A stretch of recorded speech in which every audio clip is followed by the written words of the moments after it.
I'm reading out of Water and the Spirit, and it says read, and then it has a read second and read third. So I'm going to read the first part to you, and I hope there's something in this that resonates with you because it's all about reminding you of something.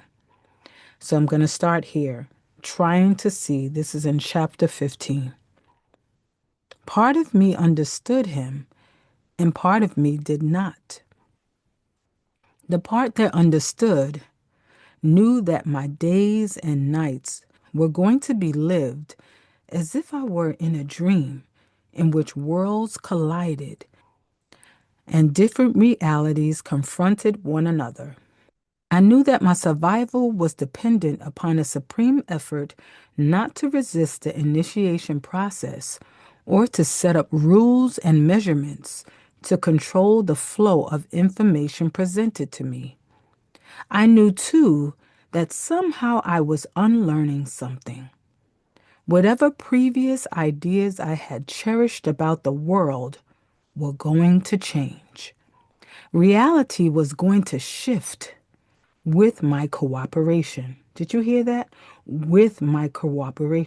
That means he had to be intentional and allow his reality to shift. Something we all have a problem with. Something we all have a hard time doing. I'll continue. And if that was not given, would reality try to come and take me away with her anyway?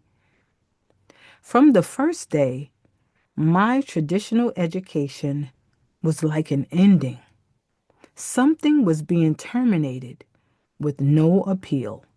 There was, however, a part that did not know what to do with all these changes. Myriads of questions were slowing down my journey toward traditional knowledge. I longed for debates, for theories, for criticism.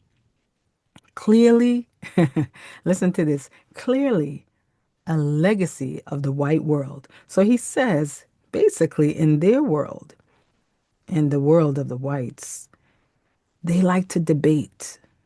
They like theories and criticism. So he really didn't know what to do with all these changes. So I'll go on.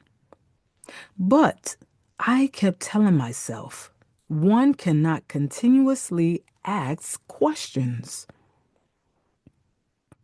One cannot always sculpt theories to frame experience or top experience with the roof of theory. The techniques of indigenous learning were revealing themselves before my eyes, sweeping away my preconceived notions of how learning was accomplished.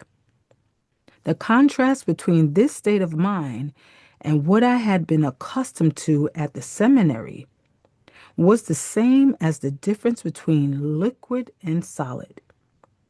It seemed to me that Dagra knowledge was liquid in the sense that what I was learning was living, breathing, flexible, and spontaneous. What I was learning made sense only in terms of relationship. It was not fixed, even when it appeared to be so. For example, trees are not immobile.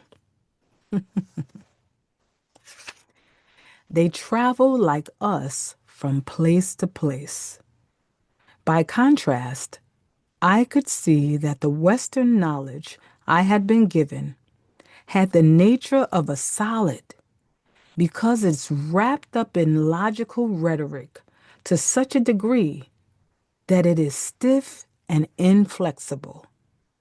The learning one gets from a book, from the canons of the written tradition, is very different from the living, breathing knowledge that an elder has to offer, and different from the knowledge that comes from within, from the soul. Still, I kept asking myself questions. Could one reality contradict another? What kind of new reality was I being introduced to? What is reality predicted upon? I had, in a matter of only a few hours, accumulated so much new information that I was feeling intolerably burdened by it. Yet I could not analyze how this had happened. An old man had started speaking, and suddenly I began knowing or remembering something. I told myself firmly that I must do something about my mental restlessness, shut it down, or control it. If I could not, I knew it would be my undoing. How did I know this? I simply felt it, a certainty that was powerful and unmistakable. Sit with that. Sit with that. Sit with that wisdom. That is only part one of what I have to share with you. I have a part two, a part three, a part four, and a part five. Thank you for listening. Peace and love.